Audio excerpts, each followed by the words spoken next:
네, 여러분 안녕하세요. 연미정입니다. 오늘은 고려시대 문화사 파트 들어갈 차례인데요. 자, 이 고려시대 문화사, 기본 베이스가 되는 거는 여러분 불교 사상이에요. 고려라고 하는 나라는 불법에 힘입어서 탄생했다. 그래서 고려시대 문화의 전반적인 어떤 여러 가지 성과물들의 기본적인 어떤 불교의 문화가 굉장히 잘 깔려 있습니다. 그래서 이런 부분 좀 포인트 맞추셔서 공부를 하시면 되겠고요. 자, 그럼 주제 들어가 보도록 할게요. 자, 이 고려는 유학과 불교라고 하는 이 양축이 이 나라를 이끌고 간다 이렇게 보시면 되겠어요. 자, 유학자였던 최승로는 시무 28조를 성종에게 올리면서 어떤 언급을 했었냐면 자, 우리는 나라를 다스리는 데 있어서 치국의 도로서는 유학을 자, 통치의 시스템으로는 유학을 가져가자 이런 말입니다. 그 다음에 또 하나는 수신의 도로서 마음을 닦는 도로서는 이 불교를 가지고 가야 된다라고 이야기를 해요.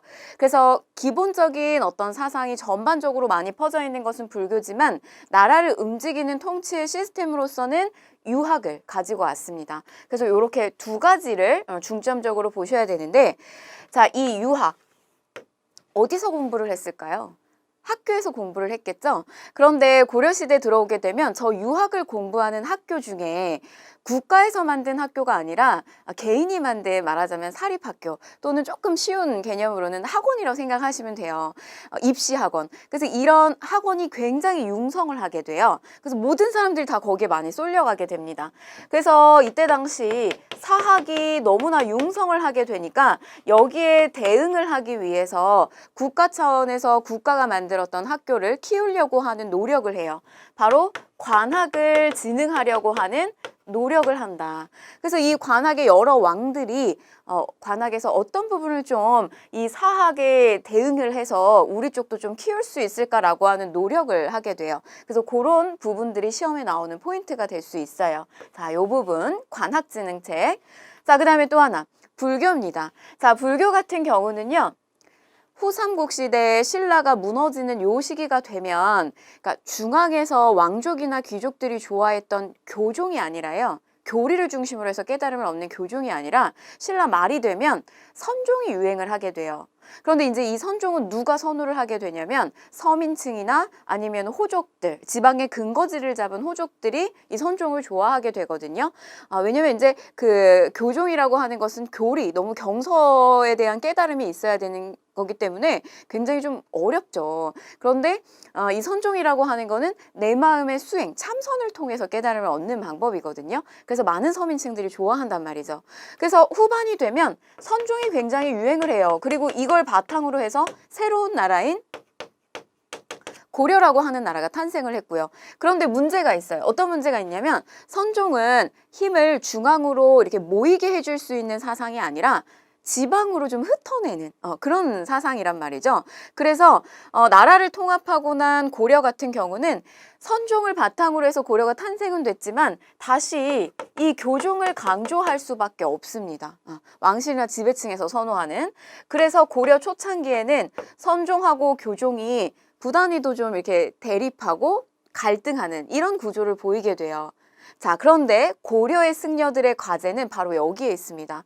이 선종하고 교종은 다른 것이 아니다. 이 둘을 같이 함께 가지고 가야 된다라고 하는 선교 통합 운동을 벌이는 그런 시도들을 많이 해요. 그래서 대표적인 승려 뭐 균여, 그다음에 의천, 그다음에 진울 요런 승려들이 대표적으로 나오게 됩니다. 그래서 여러분 유학 파트, 그다음에 불교 파트. 자, 하나만 더 들어가면요. 여기에 이제 역사서 요런 내용들까지 여러분들이 살펴보시게 됩니다. 자, 그럼 들어가서 살펴볼게요. 유학의 발달 과정. 자, 여러분 고려 초기에는 이 유학이 자주적이고 주체적 성격의 유교를 정치의 이념으로다가 정립했다. 도대체 이게 무슨 말일까요? 유교라고 하는 것이 우리가 생각하면 굉장히 이렇게 공자왈, 맹자왈 좀 너무 이렇게 지나치게 좀 추상적이고 너무 철학적이고 이렇게 생각을 하는데 그게 아니라 처음에 유교를 받아들일 때는 이거를 정치를 다스리는 어떤 시스템 으로 유교를 가지고 왔다는 거예요. 그래서 요건 너무 지나치게 사상이나 철학이나 이런 쪽에 들어가 있는 것이 아니라 이 유교 자체를 시스템적으로 가지고 왔다는 겁니다. 자, 그럼 이 말은 무슨 말이냐면 사실 유교가 탄생된 배경을 좀 보셔야 돼요. 우리는 유학을 뭐 우리나라에서 처음 만든 거는 아니에요. 요거는 이제 중국 쪽에서 이 사상이 들어오게 되는데 자, 중국의 역사하고 뗄래야 뗄 수가 없어요. 여러분 노트 꼭 준비하시고요. 옆에다가도 꼭 정리를 하셔야 되는데 자, 중국은 춘추 전국시대라고 하는 나라가 분립되어 있었던 혼란기에 들어가 있었어요. 그런데 이렇게 막 나라가 분립되어 있을 때 새로운 통합되는 나라를 꾸려갈 때 아주 더 이렇게 분립된 나라를 빨리 탈피하고 부강하고 통합된 나라를 만들기 위해서는 어떤 이념, 어떤 가치를 가지고 나라를 움직여야지 더 이상 이렇게 혼란스러운 나라를 만들지 않을까 이런 고민을 하는 많은 전문가들이 있었습니다. 지식인들 층이에요. 우리는 그들을 뭐라고 하냐면 제자백가라고 불렀어요. 제자백가.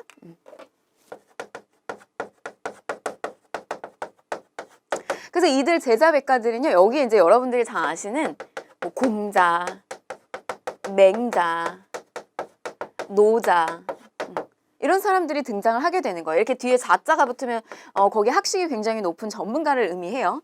자, 그런데 이 공자는 뭐라고 주장을 하냐면요. 자, 나라를 움직이는 데 있어서 기본적인 바탕이 되는 거는 뭐냐면 바로 도덕적인 부분을 강조해야 된다는 거예요. 그래서 인이나 예나 이런 것들을 강조하게 됩니다. 뭐 또 어떤 이는요, 어떤 이는 뭐 노자나 장자 같은 경우, 어떤 이는 나라가 크지 않아도 된다. 그래서 그냥 자연 그대로의 그냥 유지시키는 대로 나아가는 것이 좋지 어떤 도덕이나 예의나 법과 같은 틀은 별로 필요 없다. 뭐 이런 주장을 하는 사람들도 있었어요. 자, 그런데 우리는 여기서 이제 지금 유학을 보는 거니까 바로 우리가 이렇게 도덕이라고 하는 것을 근본적인 가치로 삼아서 나라를 움직이자라고 주장했던 공자의 바로 이 사상을 우리는 유학이라고 하는 거예요. 근데 이게 처음에 나왔다라고 해서 우리는 이걸 원시유학이라고 불렀어요. 자, 바로 이런 원시유학이 처음에 이제 자리를 잡게 되는데, 자, 중국은 분립되어 있던 이 춘추 전국이 다시 나라를 통합을 하게 돼요. 그래서 어떤 나라로 통합을 하게 되냐면 진나라. 여러분 진시 황제 들어보셨어요? 그래서 이제 강력하게 법가를 쓰게 됩니다. 그래서 이때 우리 뭐 이렇게 여러 이 제자백가들이 나온 사상들 중에서 법가를 가지고 오게 돼요. 그래서 나라를 다스리는 데 있어서 형벌이라든지 법률 이런 것들로 나라를 통치해야 강력하게 끌고 갈 수 있다라고 주장을 해요. 그래서 이 진시 황제는 법가를 통해서 나라를 끌고 가게 되는데 이걸 반대하는 특히 이 유생들, 유학을 공부했던 이런 유생들이 이런 어떤 진시 황제의 어떤 이런 통치 방침에 대해서 굉장히 이렇게 반발을 많이 하게 됩니다.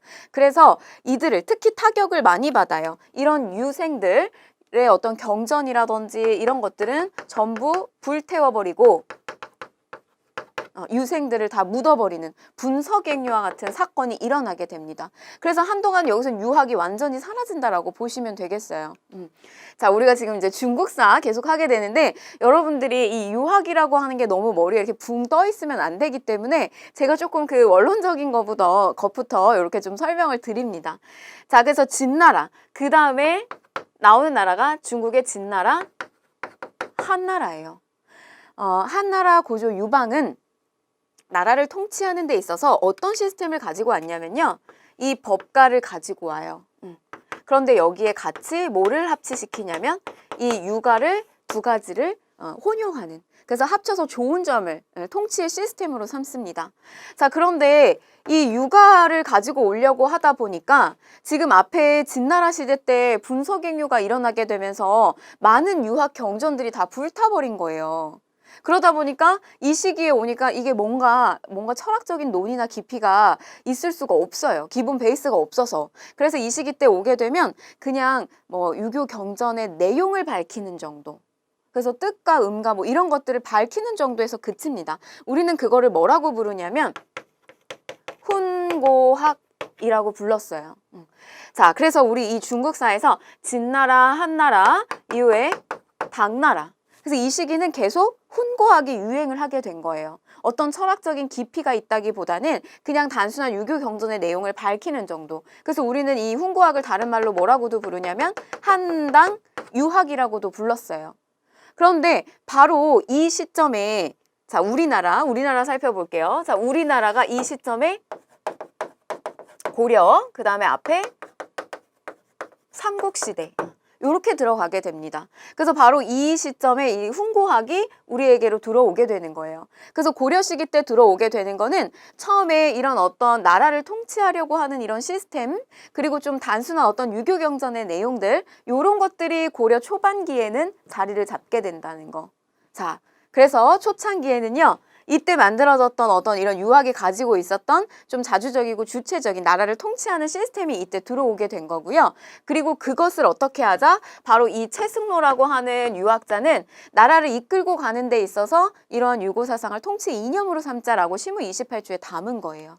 자, 그런데 이런 어떤 시스템적으로 가지고 왔던 유교가 문벌귀족들 사이에서 유행을 하게 되면서 이들 유교 경전을 막 공부하고 하게 되면서 조금 보수적인 성향으로 기울게 됩니다. 이때 이제 훈고학이 들어오게 되는 거예요. 그래서 훈고학이 들어오면서 유교 경전에 대한 공부를 열심히 해요. 경전의 내용을 밝히는 거. 그래서 이게 뭐가 되냐면 과거 시험을 치르는 데 있어서 어떤 이게 그 시험의 내용이 되는 그런 수준으로 올라가게 됩니다. 자, 그런데 여기 이제 대표적인 인물이 나오는데요. 바로 최충이에요. 글씨와 문장을 쓰는 데 있어서 굉장히 능하기도 했었고, 그 다음에 또 많은 제자를 양성했다라고 해서 해동의 공자라고 불리우기도 했어요. 이 최충이라고 하는 인물은 관직 생활을 하다가 나이가 한 70세 이상 정도가 됐을 때 자기가 후학을 양성하는 길로 들어서게 돼요. 근데 이제 최충은 관직에서 굉장히 높은 고위 관직층에 있었고 이러다 보니까 자기가 관료 시절에 있었던 일, 그 다음에 여러 가지 입시에 탁월한 인물이었겠죠. 그래서 저 사람이 말하자면 교육기관인 사립교육기관인 학원을 여는 거예요. 그래서 이 학원 안에 구제 학당이 열려요. 여러 가지 전문 어떤 그 강좌들이라든지 이런 것들이 쭉 개설이 되는데 이게 그렇게 인기가 많았다는 거죠. 사람들이 과거 시험에 합격을 하려면 이때 당시에 이제 관직에 등용해서 나를 또 이끌어줄 사람들을 만나려면 어디를 들어가면 된다? 최충의 구제학당을 들어가면 된다. 자, 그런데 여러분 우리 고려 시기 때 교육기관이 있어요. 교육기관이 뭐가 있냐면 성종 시기 때 만들어 놓은 국자감이라고 하는 교육기관이 있어요. 근데 사람들이 이제 여기를 들어가는 것이 아니라 다 어디로 가는 거예요? 여기 가는 거예요. 구제학당. 그래서 이들을 저 최충의 호가 문헌이었습니다. 그래서 바로 저 최충의 학교에 들어가서 문헌을 이렇게 추종하는, 그러니까 말하자면 이제 빠들을 뭐라고 불렀냐면 문헌 공도라고 불렀어요. 전부 여기 들어가려고 많이 했다는 거. 근데 저게 너무 잘 나가니까 저 구제학당을 비롯해서 여기에 우리 해커스 학원이 생겼어요. 근데 저기에 옆에 경쟁사가 다 생기는 거예요. 경쟁사 여러 학원들이 생겨요. 그 여러 학원들이 쭉 생겨서 이 시기에 몇 개가 생기게 되냐면 4하 12도 12개 학원이 말하자면 생긴다. 그래서 전부 다 여기로 쏠리게 됐다라고 하는 겁니다. 자, 그 다음에 뭐 또 대표적인 유학자 김부식이 있고요. 우리가 이렇게 유교적 관점에서 썼던 역사서 삼국사기가 있고요. 자, 최충 좀 중심으로 보시고요. 자, 그런데 고려 후기로 갈게요. 자, 이 유학의 흐름의 과정 속에서 보시는 겁니다. 자, 후반에는 성리학이라고 하는 게 들어와요. 자, 충렬왕 시기 때 안향이 성리학을 소개한다. 자, 충렬왕 여러분 시기적으로 정치적으로 원간섭기에 들어갑니다. 자, 그래서 보시면 이쪽으로 와서 보시면 고려 전기 그리고 고려 후기로 들어가게 되면서 원간섭기로 들어간 거예요. 그래서 원간섭기의 요 시기 충렬왕 무렵에 성리학이 들어온다. 자, 그러면 중국사 보셔야 되는데, 자, 중국은 우리 이 송나라가 자리를 잡고 있었어요. 자, 근데 이 위에 여진이라고 하는 민족이 나중에 금이라고 하는 나라를 만들게 되죠. 우리 훗날 보세요. 이 금나라를 만들어서 우리 고려에 누구를 자극했죠? 우리 이 문벌귀족 이자겸에게 사대 관계를 요구했잖아요. 그래서 그 사대 관계 요구를 수용한다. 왕의 측근, 인종의 측근은 반대한다라고 하면서 그런 일들이 일어났던 바로 그 시점이에요. 그러면 이 송나라 시대 이 여진의 침입에 여세를 몰아서 이 여진이 거란을 물리치고 그 다음에 송나라를 압박을 하게 되는데 이 송나라가 여진의 압박을 받아서 수도가 밀리게 돼요. 그래서 남쪽으로 쭉 이 남쪽의 항저우 쪽으로 밀리게 되는데 그 송나라를 우리는 남송이라고 부릅니다. 항저우에 자리 잡은 송나라 남송이고 그 이전에 카이펑에 자리를 잡았던 나라는 우리가 북송이라고 불렀어요. 근데 송나라가 이렇게 아주 강대국, 이 중국이 여진에 의해서 이렇게 밀리게 되니까 굉장히 깊은 고심에 빠지게 돼요. 우리나라가 도대체 왜 이렇게 해서 여진에 의해서 이렇게 나라가 수도까지 옮기는 이런 처참한 상황을 맞이하게 됐을까라고 하면서 굉장히 사실은 깊은 고민과 그다음에 어떤 내면에 대한 철학적인 부분이 되게 많이 발달을 하게 되거든요. 그러니까 거칠에 대해서 이런 보강을 하는 것이 아니라 내면에 대해서 깊이 있게 이 우주의 원리라든지 그다음에 인간의 어떤 심성이라든지 이런 것들에 대해서 깊은 고심에 빠지게 됩니다. 바로 그게 어떤 철학적 성과로 나타나게 되는데요. 그 이전부터 축적되어 있었던 성과가 이 남송의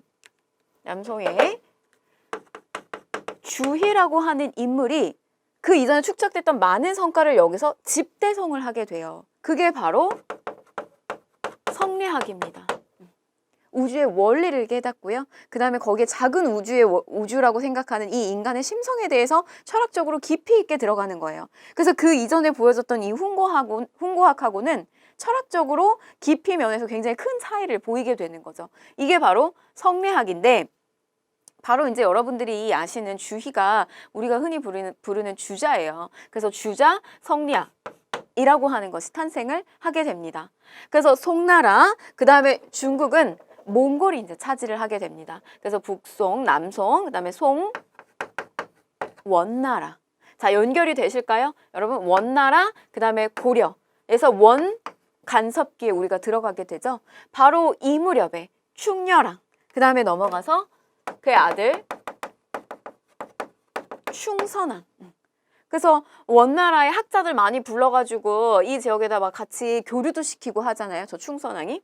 그래서 바로 이런 충렬왕, 충선왕, 원간섭기의 성리학이라고 하는 것이 고려 후반기에 유입돼서 들어온다. 이렇게 보시면 되겠어요.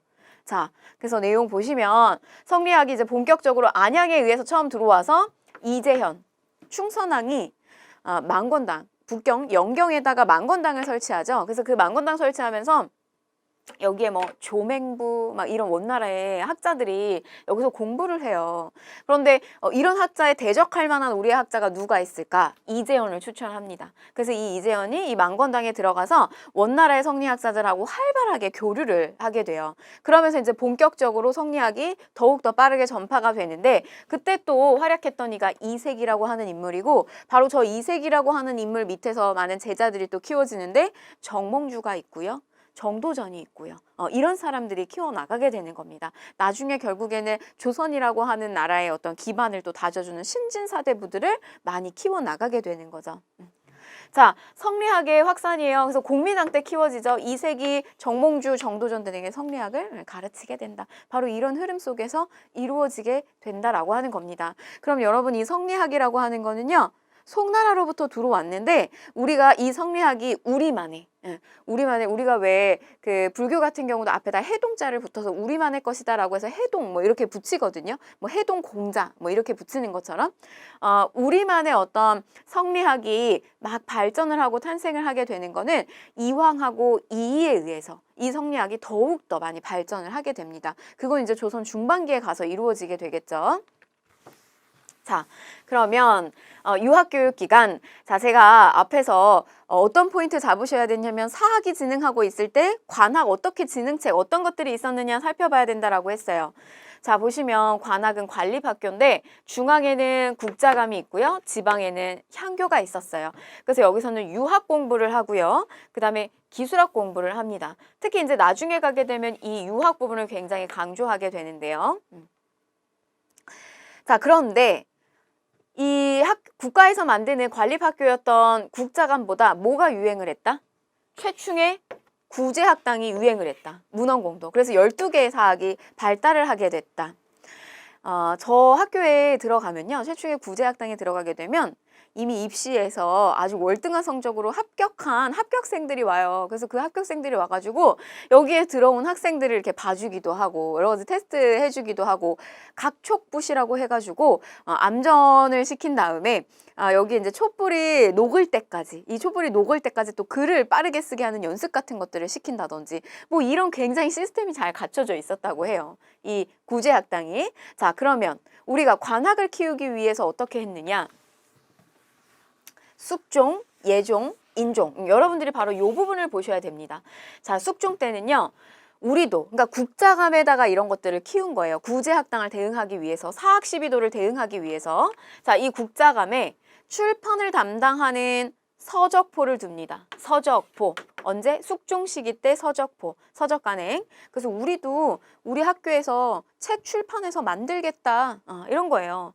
자, 그 다음에 국자감을 국학으로 계칭하고 전문 강좌인 칠제를 설치한다. 저기 구제학당이 있잖아요. 그래서 우리도 우리만의 뭐 여러 가지 뭐 아주 그냥 전문 그 선생님들도 학교에서 굉장히 좀 수업의 능력이 있다라고 하시는 분들 다 초빙해가지고, 그렇죠? 초빙해서 뭔가 이렇게 좋은 전문 강좌들을 막 개설해 주는 거, 요런. 그래서 뭐 우리 뭐 보면은 뭐 방과 후, 예를 들면 학교를 기준으로 봤을 때 방과 후에 뭐 굉장히 뭐 다양한 커리큘럼 이렇게 만들어가지고 제공을 하기도 한다든지, 그 다음에 또 뭐 예를 들면 우리 EBS 교육방송 같은 걸 통해 가지고 더욱더 뭐 내용을 이렇게 보강시켜 주잖아요.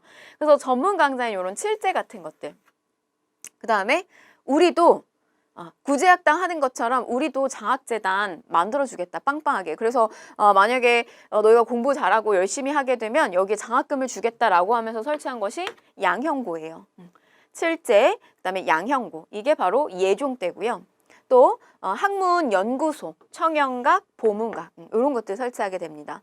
자, 인종시기 때 가게 되면요. 여기 전문 강좌에는 무학재 가 하나가 있었고, 그 다음에 유학 공부시키는 유학제가 6개가 있었어요. 그런데 나중에 이제 요 인종시기 때 오게 되면 요 무학제는 없애고요. 유학제, 유학 공부에 해당되는 경전, 역사 공부하는 경사 6학으로 최종적으로 정비를 하게 됩니다. 인종시기 때. 그래서 이렇게 키웠다는 거예요. 우리가 관학을. 자, 다음은 역사서입니다. 역사서 파트 들어가서 보시면 이 역사서에서는 여러분 좀 시기별로 얘도 중요하게 보셔야 되는 게 있는데, 우선 초창기 우리나라에서 현존하고 있는 우리나라 최고의 역사서, 이 최고는 최고 오래된이죠. 최고 오래된 역사서가 뭐냐라고 부르면 김부식의 삼국사기예요. 자, 김부식의 삼국사기입니다. 우리 그 전에 여러분 제가 역사서는 잘 나갈 때 쓴다라고 했어요. 그래서 근초고왕 시기 때 고흥에 서기가 있었고, 그다음 뭐 진흥왕 시기 잘 나갈 때 6세기에 거칠부에 국사가 있었어요. 이 역사서가. 근데 그런 모든 역사서들은 현존하지 않아요. 그래서 현존하고 있는 우리나라 최고의 역사서다라고 하면 김부식의 삼국사기입니다. 기본적인 사관이요. 역사를 서술하는 데 있어서 기본 입장이 유교적인 합리주의예요. 그래서 예를 들면 괴력, 난신, 기하고 신이한 이야기.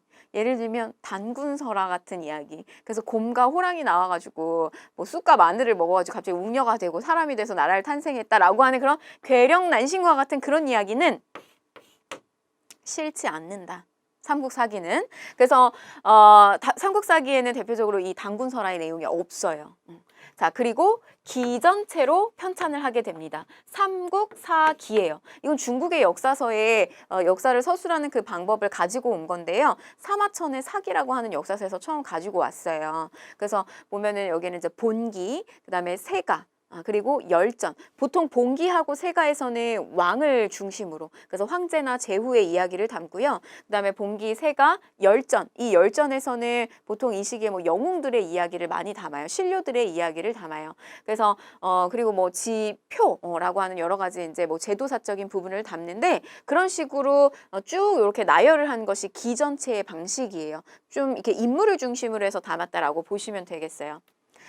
자, 그 다음에 동명왕편이 있습니다. 얘는 우리가 김부식, 여러분 이 김부식이 묘청의 서경천도 운동을 진압했잖아요. 그 진압했던 인물이 그러니까 고려 전반기에 나온 서적인 거고, 자, 그 다음에 고려 중반기에서 후반기. 자, 이규보. 누굴까요? 이규보가. 무신들이 사랑했던 문신이잖아요. 그래서 최충원 때 발탁돼서 최후 때 활약을 하게 되는데, 바로 이제 이 시점. 그럼 여러분들이 어떤 생각을 하셔야 되냐면, 이게 고려 후반부로 들어가면서부터는 외부로부터의 침입을 받아요. 그러니까 우리는 이제 이 시기부터 몽골의 침입을 받죠. 그리고 몽골의 침입을 받고 원간섭기로 들어가요. 그러면 우리 아까 성리학이 왜 나왔어요?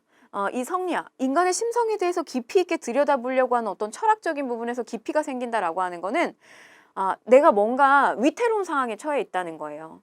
그래서 외부로부터의 어떤 침입이라든지 어떤 여러 가지 혼란기에 뭔가 이렇게 깊이 있게 어떤 문치주의가 굉장히 발달을 하게 돼요. 내 고민을 아주 깊이 있게 들여다보는 거죠. 그래서 이 후반기에 나오는 이 시기는 비록 이런 괴력난신, 뭐 주몽이 아래서 태어났니? 그래도 그거를 그냥 이렇게 아주 신이하고 귀신의 이야기로 치부하지 않고요. 이걸 우리의 역사로서 하나씩 하나씩 꼼꼼하게 들여다보기 시작해요. 우리 그런 이렇게 뭔가 내가 외부로부터의 타격을 받잖아요. 그러면 멘탈이 사실 강해지려면 자꾸 다른 사람하고 나를 비교하는 것이 아니라 나의 근본과 나의 뿌리와 나의 심리를 잘 들여다보는 거예요. 즉, 이 중반에서 후반으로 넘어오는 이 시점이 되면요. 앞에 있는 신이하다고 생각했던 고주몽의 이야기, 그 다음에 단군설화에 대한 이야기, 이게 도대체 우리의 역사적으로 어떤 의미를 갖는지에 대해서 깊이 있게 들어봐요. 그래서 전통과 문화에 대한 관심을 갖는다. 이게 역사적 어떤 사관이 됩니다. 자, 동명왕편은 말 그대로 동명성왕에 대해서 기린 거예요. 고구려 건국시조인 이 주몽의 일대기를 서사시의 형태로 서술하게 된 거고, 고구려 계승의식이 당연히 담겨 있겠죠. 자, 요게 동명왕편 내용이에요. 자, 내용을 보면 그 신이한 사적이 세상에 전하는 것보다 더하였다. 여러분, 역사서가 이렇게 사료로 출제가 될 수 있어요.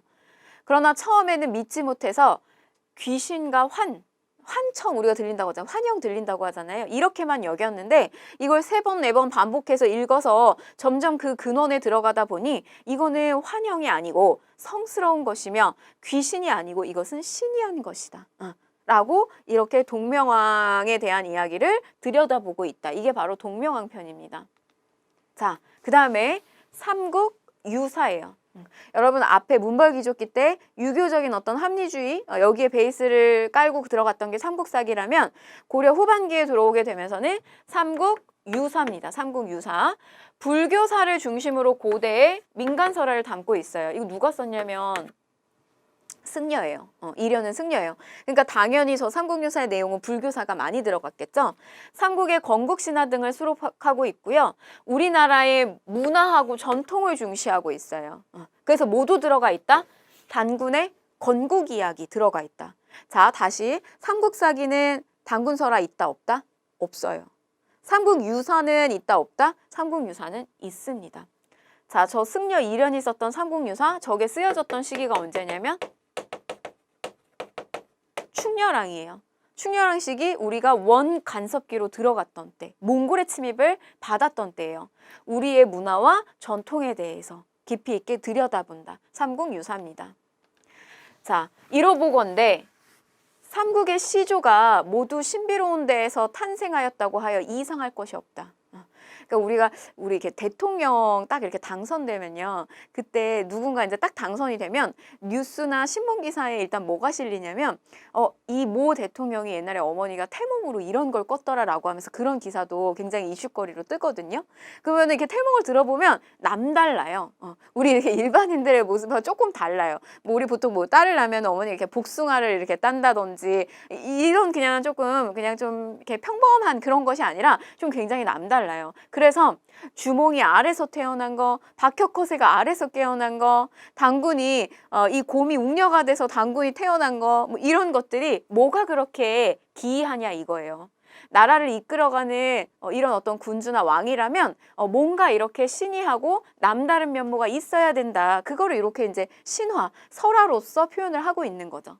그래서 이 책머리에 우리가 기이편을 싣는 까닭이 여기에 있는 것이다. 기이하고 신이한 이야기를 싣고 있다. 그래서 목차가 만약에 기이, 불법을 흥하게 하는 뭐 흥법, 그 다음에 탑을 조성하는데 신이한 일이 있었던 탑상, 이런 식의 어떤 목차가 이렇게 만약에 사료로 쭉 제시되잖아요. 그럼 그거는 삼국사기 아니고 승려 이련이 썼던 뭐다? 삼국유사에 해당이 됩니다.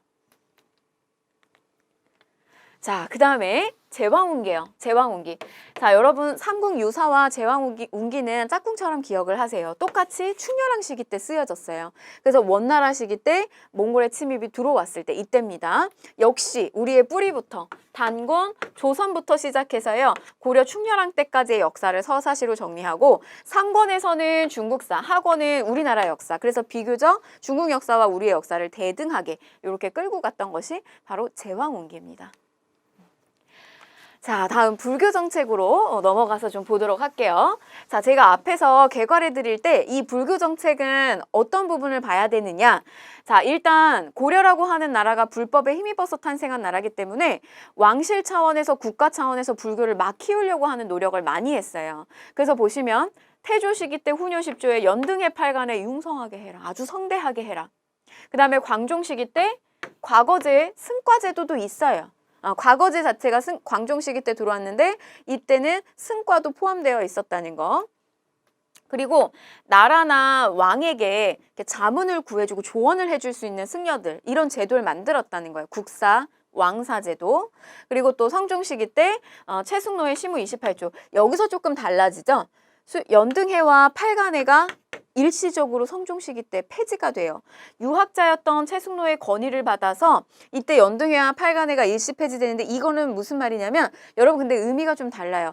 불교를 완전히 누른다는 개념이 아니라 불교에 이러이러한 문제점이 있다. 연등해와 팔간해를 치르는 데 있어서 너무 비용이 많이 드니까 이거는 조금 너무 일시적으로 폐지하고 약하게 좀 할 필요가 있다. 너무 이렇게 지나치게 하면 안 된다라고 하는 조언을 한 거예요. 그래서 이건 불교 자체를 거부한 거는 아닙니다. 불교 자체가 완전히 거부되는 건 고려 말에서 이제 조선으로 들어가게 되면 그런 비판이 많이 나오게 돼요. 자, 그러면 이제 앞에 이렇게 국가 차원에서 불교를 막 키우게 되는데 승려들이 나와요. 이 승려들의 과제가 뭐였다? 교종과 이 선종이 서로 갈등을 빚고 있는데 이것을 어떻게 하면 통합하려고 하는 노력을 했느냐, 이걸 보는 거예요. 자, 규녀, 첫 번째로 여러분 규녀가 나옵니다. 그런데 이 규녀는요, 교종 쪽의 승려예요. 그래서 이 교종을 중심으로 해서 선종을 끌어안으려고 하는 요런 시도를 했던 승려가 규녀. 그러나 잘 되지 않았다. 잘 되지 않았다는 거. 규녀가 남긴 건 향가집이 있어요. 보현, 시번가. 그래서 여기에는 향가. 시거든요. 시, 노랫말 같은 시예요. 그런 게 우리가 지금 현재 전해지는 거는 25수가 있는데, 보통은 이제 그 승려들이 불교적인 교리가 민중들한테 너무 어렵기 때문에 그거를 좀 전달하는 방법으로 이런 향가를 많이 썼다고 해요. 그래서 향가는 승려들이 좀 많이 지었어요. 이 향가 11수가 이 보현시번가에 들어가 있고요. 그 다음에 우리 아까 삼국유사, 승려 이련이 썼던 삼국유사에 이 향가가 14수가 들어가 있어요. 14수가 삼국유사에 들어가 있습니다. 그래서 우리나라 현재 전하고 있는 향가는 25수 정도가 전해지고 있어요. 자, 그리고 뭐 각훈, 승려들의 전기인 해동고승전을 편찬하기도 했다. 자, 보시고요. 자, 굵직한 인물 보시면 일단 규녀. 자, 실패했다. 자, 그 다음에 의천이에요. 자, 의천은 규녀가 이 교종과 선종을 통합하는 데 있어서 너무 실천성이 떨어진다라고 하면서 규녀를 많이 비판해요. 그러면서 실천을 강조하는 이 선종하고의 완벽한 통합을 이루려고 의천이 많이 노력을 하게 됩니다. 역시 교종을 기본 베이스로 깔아요. 그리고 선종을 통합하려고 했던 승려가 바로 의천이에요. 자, 탄생했을까요? 저 교선 통합이 탄생을 합니다. 그렇게 해서 나온 것이 뭐냐면 천태종으로 그 성과를 보게 돼요. 근데 이 천태종은 이미 중국에 있었어요. 그래서 우리만의 천태종이다라고 해서 해동 천태종이 나오게 된다. 그럼 여기서 이제 담고 있는 어떤 주장이나 교리는 어떤 것이 있나 살펴보게 되면, 자, 먼저 이 교선 통합을 하는 데 있어서 교종은 여러분 대표적으로 화엄종이 있어요. 근데 우리나라는 이제 5개의 교종이 있거든요. 화엄종만 있었던 것이 아니라, 그래서 이 화엄종을 중심으로 해서 나머지의 종파들을 다 이렇게 합칩니다. 그래서 처음에는 교종은 교종끼리 합치고요. 그 다음에 이제 이 선종을 끌어안아요. 근데 거기에 어떤 중심 사찰이 됐던 것이 어디였냐면 국청사예요. 그래서 이 국청사를 중심으로 해서 교종과 선종을 통합하는 해동 천태종이 창시가 됐다. 자, 그럼 그 내용을 들여다보면 교종에서 강조하는 교리예요. 교리를 이렇게 보면서 깨달음을 얻는 거. 그 다음에 이 관은 뭐냐면 볼관자예요. 볼관. 그러면 이건 어느 쪽에 가까우냐면 선종에 가까운 거예요. 그래서 선종 쪽에서는 내 마음의 수행. 여러분 이 선종 제가 우리 지난번에 이야기 드렸어요. 그러니까 이 승려들이 참선 수행하는 거 있잖아요. 그래서 계속 내 마음을 깨닫고 들여다보고 이렇게 참선을 수행하고 수행의 경지에 오르면 나중에 화장을 했을 때 승려들이 이게 사리가 많이 남는다라고 하잖아요. 선종 승려들 많이 그렇게 보여진다고요. 이거는 내 마음을 계속 내 마음에 있는 불성, 누구나 다 부처가 될 수 있다라고 보는 그 불성을 계속 들여다보는 거예요. 근데 어떻게 얘기하냐면 교리를 깨닫는 것과 그런 관을 하는 걸 두 가지를 어떻게 해야 된다? 겸수, 같이 가라. 교관, 겸수. 이거를 주장을 하게 됩니다. 교관, 겸수. 그리고 하나 더. 안과 밖을 같이 가야 된다. 내외, 겸전. 이것도 전부 의천이에요. 자, 이 밖에도 요게 일단은 교종하고 선종을 통합하는 거 핵심 내용이고 그 다음에 이 밖에 의천 같은 경우는 송나라에 또 유학을 해서 많은 선진 문물들을 배우고 온 승려거든요. 그래서 갔다 오고 나서 이런 어떤 제안들을 많이 하게 돼요. 우리도 주전, 전, 도감을 만들어서 여기서 뭘 쩐을 만들자. 이게 화폐를 많이 만들어서 유통시키자 이거예요. 그러니까 옛날에는 현물로 물물 교류를 하다 보면 너무 이렇게 불편함이 많잖아요. 그래서 고려 시기 때 의천의 건의로 이제 이런 어떤 화폐 유통의 필요성을 또 제안을 하기도 합니다. 숙종에게. 자, 그 다음에 교장 편찬을 했다. 교장이라고 하는 건 뭐냐면 우리 이 부처님의 말씀 대장경이 있어요. 그러니까 이 대장경이라고 하는 거에는 부처님의 말씀을 이야기하는 경과, 그 다음에 여러 가지 이제 불교에서 말하는 어떤 계율, 그 다음에 율, 그 다음에 어떤 여러 가지 이제 주석서에 해당되는 논, 경율론, 이걸 우리가 합쳐서 이제 대장경이라고 얘기하거든요. 그런데 이 의천 같은 경우는 부처님의 어떤 말씀인 경전보다 여러의 어떤 승려들이 여기에다가 해석서를 다는 어떤 그런 해석에 굉장히 관심을 많이 기울였어요. 그래서 뭐 송나라라든지 그 다음에 심지어는 거란의 요나라라든지 그 다음에 우리나라의 어떤 이런 해설서들을 많이 이렇게 다 모아가지고 만든 것이 바로 속장경이에요. 대장경의 보완격이라고 보시면 돼요. 속장경. 그리고 어떠한 것을 참고해서 담았다라고 하는 목록이 있어요. 우리 책 보면 책 맨 뒤에 이 책을 다 쓰고 난 다음에 뒤에 어디 걸 참고했다라고 하는 어떤 참고서적이 뒤에 쭉 붙거든요. 어떤 그런 목록서라고 보시면 돼요. 그래서 속장경을 편찬하고 심편제종 교장총록을 편찬했다. 의천입니다. 자, 다음 진울이에요. 진울. 자, 의천 사후에 사실 이렇게 의천이 노력을 했던 이런 교종과 선종은 또 많이 약화가 됩니다. 이런 통합운동 자체가.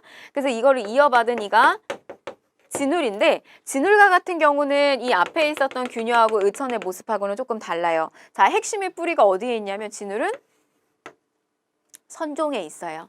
그래서 이 선종을 중심으로 해서 교종을 끌어안는 식으로 가는 이런 형태의 어떤 통합운동을 벌이게 됩니다. 자, 두 개입니다. 자, 일단 선교 일치 정해사를 결성을 해서요.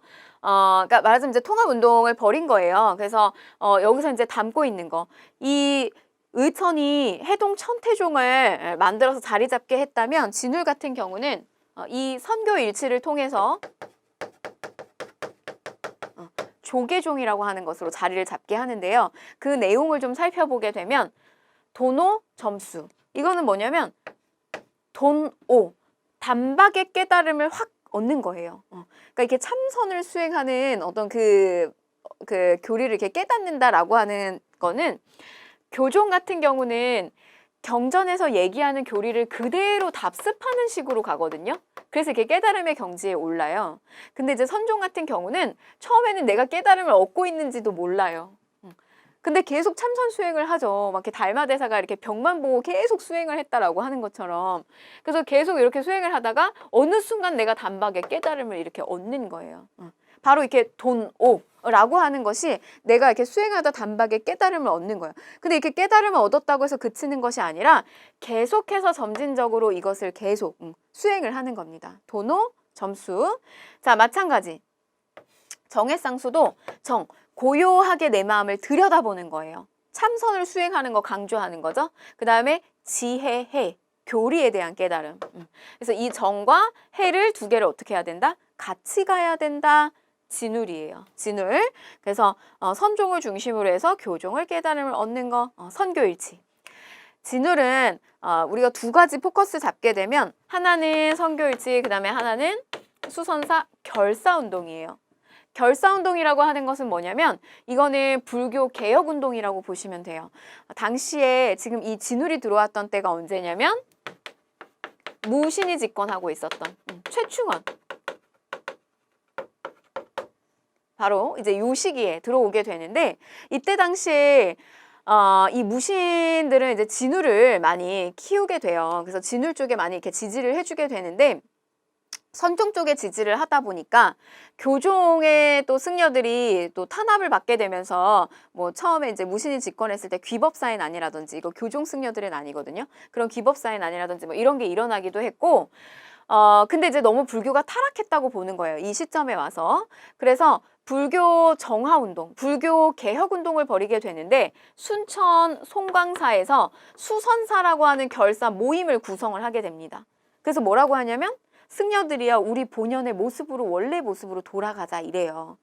그래서 원래 여러분 그 절도 다 이렇게 도심에 많이 있었어요. 그런데 이제 이런 시점, 그 다음에 조선시대에 들어와서 불교가 탄압을 받고 막 이렇게 되면서 전부 어디로 들어가게 되냐면 산으로 들어가게 돼요. 그래서 승려들이여 산으로 들어가자. 그리고 우리 독경, 경서를 읽고 그 다음에 뭐 노동에 힘쓰자. 이런 이야기가 나오면 진울의 수선사 결사운동이에요. 불교 정화운동. 저술에는 뭐 수심결, 건수, 정해, 결사문 이런 것들이 있습니다. 자, 그 다음에 해심과 요세가 있는데요. 해심은 어떤 주장을 했냐면 유불일치설, 유교하고 불교의 그 근본 뿌리는 다르지 않다. 불교도 내 심성을 계속 들여다보는 거고요. 유교도 우리가 결국 이제 나중에 성리학을 보게 되면 인간의 심성을 탐구하잖아요. 그래서 그 뿌리가 다르지 않다고 보는 거예요. 그래서 어떤 해심의 저런 주장은 나중에 성리학이 들어오게 하는 데 있어서 어떤 또 밑바탕을 깔아주는 역할을 하기도 했다라고 보고 있어요. 자, 그 다음에 요새. 우리가 여러분 결사운동, 불교 정화운동이다 라고 하면 그 결사운동은 진울께 있고요. 그 다음에 요새께 있어요. 두 가지가 있어요. 근데 이 요새 같은 경우는 백년 결사를 주도를 하게 됩니다. 우리 아까 진울은 수선사 결사예요. 근데 만약에 사료 속에서 참회, 반성하는 거, 뭐 이런 거에 대한 어떤 키워드가 나오거나 백년 뭐 이런 표현이 나오게 되면 그거는 요새 겁니다. 요새 거. 참회를 강조했다. 우리가 뭐 이렇게 불교 절에 가서 뭐 또는 뭐 교회 가서 신을 믿거나 이렇게 했을 때 뭔가 이렇게 해주세요라고 하는 게 있고 그 다음에 또 하나는 이렇게 스스로의 그동안의 일을 이렇게 반성하면서 기도를 드리기도 하잖아요. 어떤 이런 참회 이런 것들을 강조하는 것은 백년결사운동이라고 보시면 되겠어요. 자, 문제 풀어보도록 할게요. 자, 밑줄은 정책으로 옳은 것을 보기에서 골라라 라고 했는데 자, 고려의 관학이 위축되었던 이유는 무엇인가요? 문헌공도를 비롯한 사학 출신이 과거에서 좋은 성적을 거두었기 때문이다. 이에 고려 정부도 관학을 진흥하기 위해서 정책을 추진했다. 관학진흥책 찾는 거예요. 자, 기억, 독서 상품가. 여러분 이거 언제 나오죠? 원성왕. 굉장히 많이 나오죠. 이 선택지로. 원성왕. 그러나 아닙니다. 신라시대 때. 자, 국자감에다가 양형고, 장학기금 설치하죠. 자, 국자감에 전문 강좌인 칠제를 두어서 운영을 합니다. 똑같이 우리도 맞는 내용. 요 시기는 예종시기죠. 자, 리을. 수도에 사부학당을 두어서 유학경전을 교육하였다. 요거는 조선시대로 들어가게 됩니다. 그래서 정답은 니은하고 디귿이 되겠습니다. 자, 요 정도. 요렇게 문제 출제된다는 거고요. 자, 기출주제 24로 넘어가 볼게요. 자, 고려의 문화유산과 과학기술의 발달입니다. 역시 여러분 고려의 문화유산 이렇게 얘기하면 기본적으로 어떤 사상이 깔려있다? 불교에서 남긴 여러 문화유산이 고려의 문화유산이에요. 그래서 고려에서 남긴 문화유산 그럼 건축이다 이렇게 얘기하면 절이 되는 거예요. 사원, 사원에 대한 문화유산 그리고 뭐 여러 가지 인쇄술이다 이러면 여러 가지 불경을 찍어낸 거 뭐 이런 것들 보시게 됩니다. 자, 그러면 우리가 먼저 건축물부터 볼 텐데요. 우리나라의 건축물의 특징이 있어요. 가장 큰 특징 두 가지만 이야기 드리면 일단 첫 번째는 우리는 못을 사용하지 않아요. 그래서 나무를 잘 이렇게 짜맞추는 형태로 들어가게 돼요. 이게 이제 나중에 시간이 지나게 되면 이 아기가 딱 맞아떨어지면 굉장히 오히려 못보다 더 견고하게 이 건축물이 단단하게 자리를 잡게 되는데, 근데 이렇게 이제 나무와 나무를 끼워 맞추고 이렇게 해서 건축을 만들다 보면 이게 나머지가 생기게 되죠. 이 토막이 남게 되는데, 그런 어떤 남은 자재를 가지고 뭘 만들게 되냐면 이 지붕과 기둥 사이를 꾸며주는 이런 공포라고 하는 것을 만들게 돼요. 그래서 보시면 이 우리가 이제 건축물에서 봐야 되는 게 두 가지 포인트가 있어요. 하나는 기둥을 꾸며주는 이 공포. 이게 이렇게 기둥이 있고, 그래서 기둥에 하나 위에 올리고 그 다음에 여기 사이에도 올리는 이런 식으로 올려주는, 그래서 공포가 굉장히 많이 있는 거, 이걸 우리는 다포 양식이라고 불러요. 자, 그런데 이런 거 말고요, 기둥이 이렇게 있어요. 있고 한데 기둥 위에 하나, 그리고 그 기둥 위에 하나, 이렇게 하나씩만 있는 걸 우리가 뭐라고 하냐면 주심포 양식이라고 불러요. 그래서 이런 어떤 그 모습을 이렇게 다포 양식과 주심포 양식이냐, 요거를 건축물에서 구분을 하는 거고요. 그 다음에 이제 또 하나는 뭐냐면 이 옆을 보시면 옆에 이 지붕이 어떤 형태를 취하고 있느냐를 보셔야 되거든요. 근데 어떤 형태가 있냐면 하나는 요렇게, 이걸 우리는 맞배 지붕이라고 불러요. 두 개 맞붙고 있는 거. 자, 그 다음에 또 어떤 형태가 있냐면 사진을 좀 미리 볼게요. 자, 요거 같은 경우는 요 뒤쪽에다가 이렇게 판이 하나 들어가 있고, 그 다음에 바깥에다 이렇게 지붕을 바깥쪽으로 빼죠. 요런 식의 지붕을 우리는 팔짝 지붕의 형태다. 이렇게 불러요. 그래서 주심포냐 다포냐, 팔짝이냐 맞배 지붕이냐, 이게 어떤 건축물이 있는데 이 건축물이 어떤 형태를 취하고 있느냐, 이걸 알아보는 거예요. 이게 이제 하나의 여러분들의 어떤 포인트가 될 수가 있습니다. 자, 제가 그 우리나라 건축물의 특징 하나는 못을 쓰지 않는다. 그 다음에 하나 더 알려드리면, 하나는 우리나라는 건축물의 규모가 아주 이렇게 막 거대하지 않아요. 그러니까 뭐냐면 유럽이나 여러분들 중국에 우리 어떤 그 왕들이, 황제가 썼던 그 궁궐이라든지 이런 것들 보게 되면 건물 자체가 완전히 사람을 압도하거든요. 그래서 이렇게 내가 이렇게 막 거기를 이렇게 구경하고 돌다 보면 이게 사실 건물이 잘 보이지 않아요. 건물 벽만 보고 있는 느낌이 막 들 때도 있어요. 건물이 나를 압도하는 느낌이 들어서. 근데 여러분, 우리나라 궁궐 가보셨어요? 우리나라 궁궐은 이게 이렇게 굉장히 낮아요. 건물 사이즈가 크지 않고, 그다음에 이렇게 눈높이가 이렇게 맞아요. 그래서 어떤 느낌이 드냐면 자연하고 내가 같이 이렇게 어우러진다라고 하는 느낌을 받아요. 그러니까 규모 자체를 크게 짓지 않았다는 거. 그게 이제 뭐 이렇게 백성을 사랑하는 애민 정신의 마음에서 비롯됐다. 조선시대 왕들이 뭐 그런 이제 의미도 들어가 있고, 또 하나는 우리는 그 건축을 지을 때 자연 자체를 완전히 훼손하지 않는다는 거예요. 그래서 자연과 함께 어우러지는 거. 그러니까 즉 자연 그 자체도 우리의 건축물로서 바라보는 거죠. 이게 어떤 우리의 동양의 미이면서도 우리나라만의 또 건축의 특징이기도 해요. 자, 그러면 우리 이제 사원을 한번 볼게요. 안동 봉정사 극락전, 영주 부석사 무량수전, 이런 건축물들이 있는데, 안동 봉정사 극락전은 현존하고 있는 최고의 목조 건물이에요. 목조 건물이 일단은 남아있긴 사실 쉽진 않아요. 목탑 같은 경우는 이미 다 소실됐죠. 나무기 때문에 전란통에 이제 다 소실이 됩니다. 자, 그런데 안동 봉정사 극락전은 현존하는 최고 목조 건물이라는 거, 주심포 양식으로 되어 있어요. 자, 영주 부석사 무량수전, 얘는 주심포 양식이고요. 그 다음에 베울린 기둥이 굉장히 특징입니다. 베울린 기둥은 여러분 여기 요 사진상 잘 안 보이시는데 얘는 구분이 되실 거예요. 자, 얘는 기둥이 그냥 일자로 빠졌죠. 근데 여기는 보면은 약간 여기가 이렇게 배가 나온 것처럼 이렇게 통통하게 그려졌단 말이에요. 근데 이게 이렇게 건축물을 멀리서 바라보게 되면, 이게 가까이서 보면 약간 이렇게 둥그렇게 만들어 놨지만 멀리서 보게 되면 오히려 이렇게 일자로 균형감 있게 보여요. 이렇게 일자로 되어 있는 건 오히려 멀리서 보게 되면 기둥이 약간 휜 것처럼 힘이 없어 보여요. 그래서 이런 어떤 베을림 기둥의 기법을 많이 썼다는 거. 그게 대표적인 게 영주 부석사 무량수전이에요. 자, 근데 우리가 지금 얘도 그렇고 우리 뒤에 나오는 예산 수덕사 대웅전, 그 다음에 사리원 성불사 응진전, 이거를 일일이 다 이게 맞배인지 이게 팔짝인지 이게 다포인지 이거를 구분하기가 너무 힘들어요. 그래서 여러분 제가 좀 구분을 시켜 드리는데, 자, 우선 안동, 봉정사, 극락전. 자, 그다음에 영주, 부석사, 무량수전. 그다음에 예산, 수덕사, 대웅전. 자, 요렇게 있는데요. 기준점을 여러분들이 공부하실 때 이 영주, 부석사, 무량수전을 기준점으로 잡으시면 좋아요. 그림을 꼭 한번 그려보세요. 자, 이 그림이 자, 요렇게 되어 있다. 자, 얘 무량수전인데 이 무량수전 어떤 기둥이다? 이 굉장히 유명해요, 사실은 여러분. 무량수전의 베을린 기둥이 이렇게 베을린 기둥이 있어요. 자, 기둥 뚱뚱하죠? 근데 여기에 공포가 여러 개 들어갈 필요가 없어요. 너무 화려해요. 그래서 기둥은 어떻게 들어간다? 공포 어떻게 들어간다? 하나만 들어간다. 주심포예요. 자, 그 다음에 얘는 지붕이 어떻게 되어 있냐면 이렇게 팔짝 지붕의 형태로 들어가 있습니다.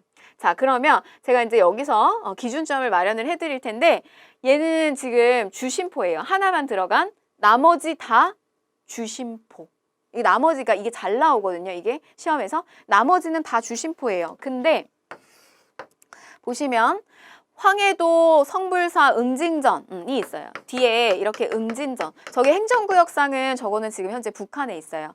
성불사 응진전. 그 다음에 또 서광사 응징전이 있거든요. 뒤에 이렇게 응징전이 붙는다 라고 하는 것은 얘는 다포입니다. 나머진 다 뭐다? 주심포예요. 그래서 앞에 거 이게 얘는 뭐고 얘는 뭐고 이렇게 하실 필요 없이 나머진 다 주심포, 얘는 다포예요. 자, 그 다음에 이 무량수전 여기는 팔짝지붕이죠? 얘만 팔짝지붕이다. 나머지는 다 뭐다? 나머지는 맞배지붕입니다. 끝. 그러니까 여러분들은 이거 공부하실 때 얘는 뭐고 얘는 뭐고 이렇게 하실 필요 없고요. 구분을 이걸 기준점으로 잡으세요. 얘 주심포, 얘만 뭐다? 다포. 나머지 다 주심포. 자, 팔짝은 뭐만 팔짝? 얘만 팔짝이고요. 그 다음에 나머지는 다 맞배에 해당이 됩니다. 요렇게 꼭 여러분 요렇게 꼭 정리를 좀 하셨으면 좋겠어요. 안 그러면 이걸 암기하시는데 굉장히 오래 걸려요. 자, 탑으로 갑니다. 탑. 평창 월정사 팔각 9층 석탑인데요. 자, 보시면 송나라의 영향을 받은 이 고려 시기 때 탑은 신라 시대 때 탑은 굉장히 심플해요. 그리고 3층 석탑으로 구성되어 있는데 고려 시기 때 탑은 다각다층 탑이다. 그래서 각이 많고요. 층수가 높아요. 그래서 요 월정사 8강 9층 석탑은 송나라 고려 전기 대표적이고요. 자, 그다음에 후기로 넘어가게 되면서 원나라의 영향을 받은 경천사지 10층 석탑. 대리석으로 만들었다는 특징이 있고요. 여러분 이거 실제로 이게 지금 개성 경천사지 10층 석탑이에요. 개성 가면 볼 수 있느냐? 그거 아닙니다. 여러분 이거 국립중앙박물관 가면 보실 수 있어요. 중앙 그 로비에 바로 있습니다. 그래서 보시면 실제로 보시면 굉장히 화려한 탑이에요. 각도 많고요. 그다음에 이 앞쪽에 불상, 부조가 하나 다 조각이 되어 있어요. 굉장히 화려한 탑. 이게 처음에는 일본으로 갔다가 다시 우리 경복궁 쪽에 왔다가 지금은 현재 국립중앙박물관에 있고요. 경천사지 10층 석탑. 이게 나중에 조선의 원각사지 10층 석탑에도 영향을 줬다. 자, 다음엔 불상입니다. 불상. 철조 석가열의 자상인데요. 철불이에요. 철불. 우리 여러분 이 철로는 불상을 잘 만들지 않아요. 자, 그런데 여러분들 요거만 딱 기억을 하세요. 신라 말에서 이 고려 초거든요. 고려 초에 이렇게 철불이 나왔다. 대형 철불이 나왔다. 여러 가지 뭐 이야기들이 학설들이 있는데 그 중에 하나만 소개해 드리면 평화를 상징하는 의미를 담았다라고 해요. 굳이 왜 철을 썼느냐. 그러니까 뭐냐면 이제 후삼국, 혼란했던 후삼국을 다 통합을 한 나라가 고려잖아요. 그래서 그들이 가지고 있었던 무기들을 다 이렇게 평화를 상징하는 불상으로 조성을 했다. 뭐 이런 이야기도 담겨져 있습니다. 자, 그 다음에 고려불상. 굉장히 특징적으로 잘 나오는 불상이에요. 논산 관촉사 석조미륵보살 입상이에요. 돌로 만들었고요. 입상이에요. 이거 크기가 한 얼마나 될까요? 이거 18m 돼요. 그래서 지방으로 들어가는 골목 어귀에 이렇게 쭉 서져 있는데 굉장히 사이즈도 크고요. 그 다음에 우리한테 되게 친근하죠. 그 석굴암 같은 경우 너무 균형미를 이렇게 딱딱 갖춘 거에 비해서 이 불상은 얼굴이 일단 굉장히 크고요.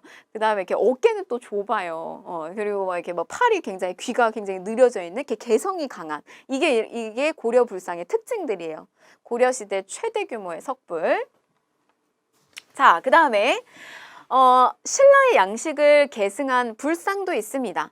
영주 부석사예요. 여러분 보세요. 저 부석사 제가 선묘설화 이야기했었어요. 뜰부 그래서 이렇게 떠 있다 돌이 둥둥둥둥 떠다닌다. 영주 부석사 이건 누가 만들었냐면 의상이 만들었어요. 그러니까 저 절 자체는 신라시대 때 나오지만 그런데 이제 저 안에 들어가 있는 무량수전 우리 아까 봤던 거 그건 고려시대 건축물이고요. 마찬가지로 그 안에 들어가 있는 이 불상 자체도 고려시대 불상이에요. 영주 부석사 소조열의 좌상이에요. 소조. 이거 뭐냐면 찰흙 같은 걸 가지고 만든 거예요. 안에 나무에 이렇게 틀을 만들고. 그래서 우리 이렇게 앞에 보면 이렇게 개성이 넘치는 불상도 있지만 이렇게 신라시대처럼 균형미를 갖추는 불상도 보여지더라. 자, 그 다음에 안동, 이천동, 마의 열의 입상입니다. 마에는요, 돌을 자연 암석을 다듬었다라고 하는 뜻이 들어가 있어요. 그래서 열의 불, 입상이죠. 그래서 암벽 그 자체를 쓴 거예요. 근데 이런 마의 열의 입상 같은 것들이 참 재밌는 게 뭐냐면 일단 고려불상 특징을 보게 되면 기본적으로 사이즈가 되게 크죠. 그래서 앞에서 보면 되게 웅장해요. 근데 뒤쪽으로 이렇게 넘어가서 산 뒤로 넘어가서 보잖아요. 그럼 어차피 밑엔 그냥 산이고 돌이기 때문에 위에 이렇게 레고 모양의 장난감 같은 머리만 이렇게 하나 귀엽게 올라와 있는 형태를 취하고 있어요. 이런 특징. 이런 건 좀 실제로 봐야 여러분들이 알 수 있는 특징이죠. 자, 다음 대장경입니다. 대장경. 여러분 이런 대장경이 나온다는 거는 이거를 인쇄술로 찍어냈다라고 하는 거는 그만큼 불교에 대한 어떤 교리나 그 다음에 불교 경전에 대한 수집이나 이런 것들이 굉장히 어느 정도 쌓아 올라왔다는 이야기예요. 그래서 이 대장경을 부처님의 말씀, 그 다음에 교리, 그 다음에 거기에 어떤 해석, 이 경률론을 다 이렇게 합쳐놓은 거를 우리가 대장경이라고 이야기합니다. 처음에 나온 게 바로 초조대장경인데요. 우리 거란 침입받았을 때 있어요. 이 거란 침입받았을 때 이들 물리치고자 만든 것이 초조대장경이고 그런데 이게 몽골 침입하게 되면서 소실이 됩니다. 자, 그 다음에 의천이 만든 게 있었죠. 요 초조대장경 보완하기 위해서 남긴 교장 또는 다른 말로 속장경이라고 불렀고요. 그 목록을 우리는 신편제종 교장총록이라고 불렀고 그러나 이것도 역시 어떻게 됐다? 소실. 예소실, 예소실.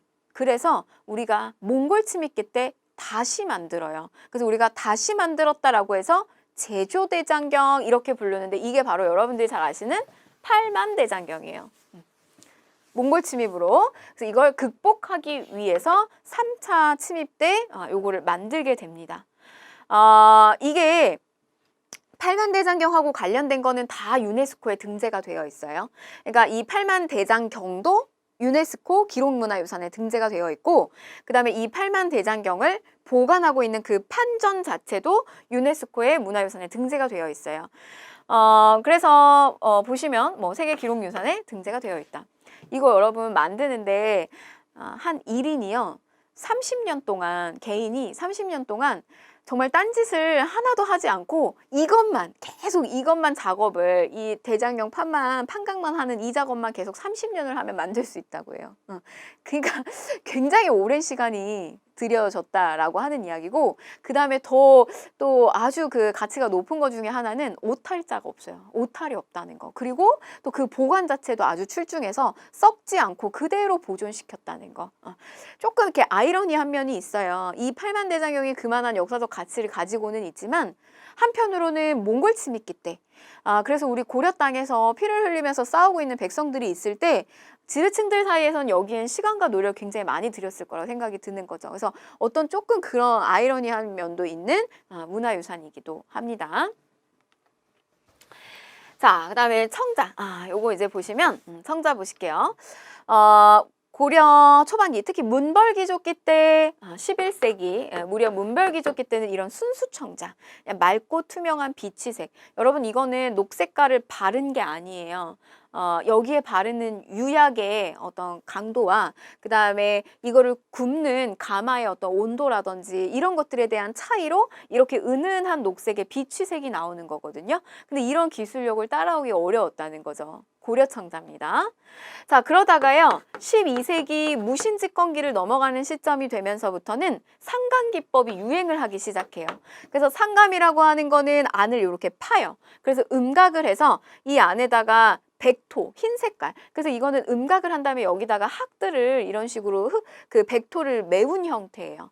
그래서 이런 청자, 상강, 운항문, 매병 같은 것들이 유행을 했다는 거. 12세기. 자, 그 다음에 상감기법을 통해서 청동 제품에다가 은을 이렇게 입사하는 형태, 은을 입히는 형태, 요런 식의 어떤 요런 어떤 또 문화유산도 보여진다는 거. 자, 그 다음에 우리가 고려시대 때 초창기에는 목판 인쇄술이 나오죠. 그런데 이게 후반부로 가게 되면서 그리고 조선시대로 들어가게 되면 이 금속 활자 인쇄술이 발달을 하게 됩니다.